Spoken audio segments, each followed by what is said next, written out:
You may not be the biggest fan of Sergio Perez, but what happened to him at Red Bull in 2024 was, to say the least, strange. And today, in this video, we're going to open up the backstage trunk and show you how this story started to go wrong long before his official dismissal. The story begins in Monaco, one of the most iconic stages in Formula One. It was there that, despite not having brilliant results, Sergio Perez had his contract renewed by Red Bull, guaranteeing his permanence until the end of the 2024 season. At the time, the decision seemed logical. The team wanted stability, Max Verstappen was flying, and Checo, despite not being brilliant, was still delivering valuable points. But behind the scenes, something was already smelling bad. According to Perez himself, he signed that contract under enormous pressure, knowing that there were voices within Red Bull that no longer wanted him in the cockpit of the second car. And it wasn't just a perception. Checo made it clear in a recent interview that he felt part of the team had already decided his future, even before the contract was signed. And then comes a part that almost no one sees. So stay until the end of the video so you don't miss any details. Like and subscribe to the channel. What happens inside the garage? We're not talking about technical data, simulations, or race strategy. We're talking about the environment, the climate, how the engineers look at the driver, how the bosses talk to him on the radio. And Checo was clear. The environment inside Red Bull started to get heavy. Words like toxic were used by people close to the Mexican to describe the team's backstage. Can you imagine what it's like to race at over 300 kilometers per hour knowing that there are people inside your team rooting against you? This kind of thing doesn't show up on the dashboard, it doesn't show up on the charts, but it destroys any driver's confidence. And confidence is everything when you have to fight for thousandths of a second on every lap. But if you think that the renewed contract would protect Checo from all this, think again.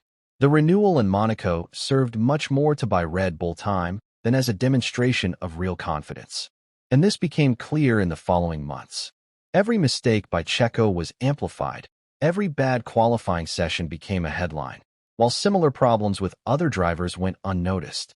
The media began to speculate intensely about his departure, fueling a snowball of pressure that the driver had to swallow in silence. And that's exactly what he did. He swallowed it.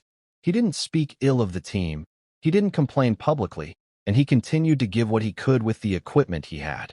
But now, after his dismissal was confirmed, he decided to come clean.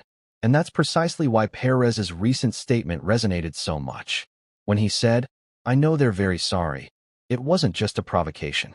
It was an outburst from someone who spent months, maybe years, being undervalued within his own team. And when Sergio Perez's resignation finally came to light, it didn't come as a surprise to anyone, but it still made a huge impact inside and outside the paddock.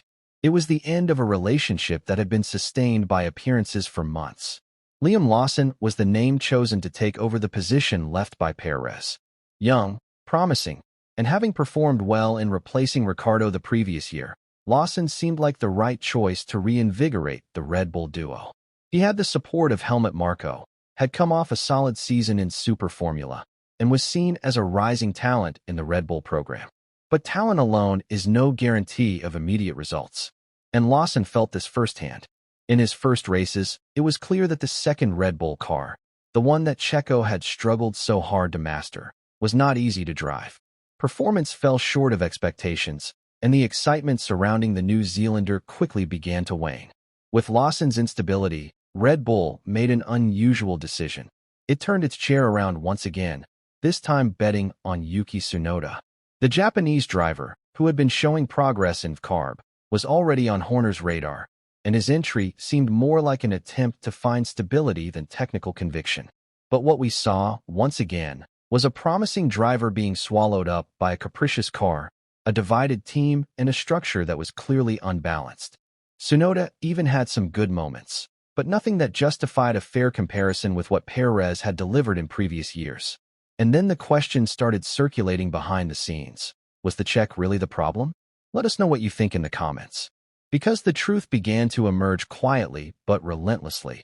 The decline in performance of Red Bull's second car did not stop with Perez's departure. On the contrary, it intensified. And the numbers don't lie. Red Bull saw its lead in the Constructors' Championship shrink. The gap between the two cars became even more glaring, and even Max Verstappen began to struggle with the car's development.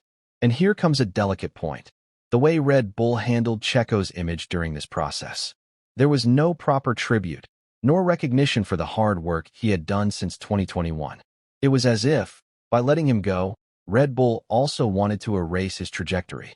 But what they didn't count on was that his absence would further expose the fragility of the system. And the fans noticed. Social media was full of messages questioning the team's choices. Many began to look at Perez's time with different eyes, recognizing how much he held his own in difficult times, and how the comparison with his replacements ended up indirectly valuing everything he had done.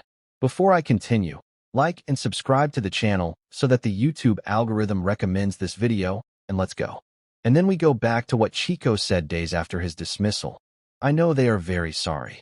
At the time, it seemed like a simple rant. But as time went by, it made more sense. Red Bull moved the board thinking the problem was the piece, but maybe the problem was in the rules of the game. And while the team was trying to find a definitive name for the second seat, the damage was already done. Sergio Perez has never been the type of driver to play the victim. Even when he was being massacred by the media, even when he knew he was being sabotaged behind the scenes, he maintained a reserved, professional attitude. But now, with time passing and with Red Bull stumbling over its own choices, the Mexican decided to break his silence. In a revealing interview, he stated in no uncertain terms that regret is already present within Red Bull, and not as an assumption, but as something he knows. What's more, he said that he has access to people who are still on the team, who live the day-to-day life of the pits, and who have begun to recognize the weight he carried without fanfare. According to Perez, there are those who openly say that they didn't know how important he was until they saw him out. And this isn't just a question of ego. When a driver says the team is sorry, there's usually a history of friction, public fights, or very bad results. But in Checo's case, it goes deeper.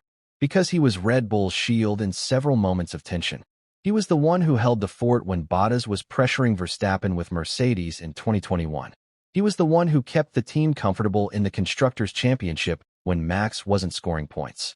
And he was also the one who, despite being treated as a second driver, always worked with absolute loyalty to the team's strategy. When Red Bull tried to replace him, they thought anyone could replicate that. But they discovered, in the worst possible way, that it's not just about driving fast. It's about understanding the team, maintaining morale, and delivering consistency. Checo also made a point of emphasizing, "I'm not saying this with any bitterness." And that's where his words become even more powerful. He didn't attack Red Bull directly. He didn't make a fuss. He simply pointed out, with an almost surgical coldness, that he regrets it, that he's aware of it from the inside, and that he's just moving on. This kind of statement doesn't sound like revenge. It sounds like justice. Like someone who, after years of being seen as the weak link, finally sees the narrative changing in his favor. And the numbers, as we've said before, support this. The performance of the replacements was inferior. The car didn't evolve.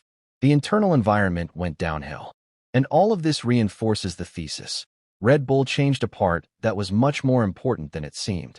The first thing Perez made clear after leaving Red Bull was his intention not to accept any proposals. For him, continuing in Formula One only makes sense if it is in a competitive, ambitious project with real room for growth. No accepting a secondary role just to fill a schedule. No traveling the world as a reserve driver, waiting for a chance that may never come. "I don't want to be in the paddock just for the sake of it," he said. "If you're going to come back, you have to really fight."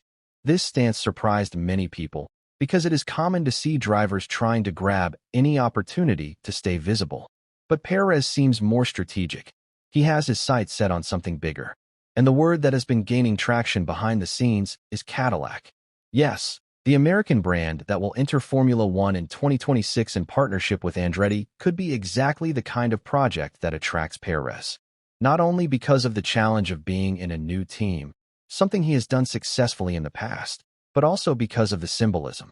Being the Latin American face of an American team that is trying to break the European monopoly of F1 is, without a doubt, something powerful. Cadillac's arrival on the grid is still surrounded by controversy, but the project is real, robust, and full of ambition. And that is exactly what Perez seems to be looking for. A fresh start. Not a step down, but a new foundation where he can not only drive, but lead. But tell me, what did you think of this video? Comment below because I want to know your opinion, and be sure to like and subscribe to the channel so you don't miss anything.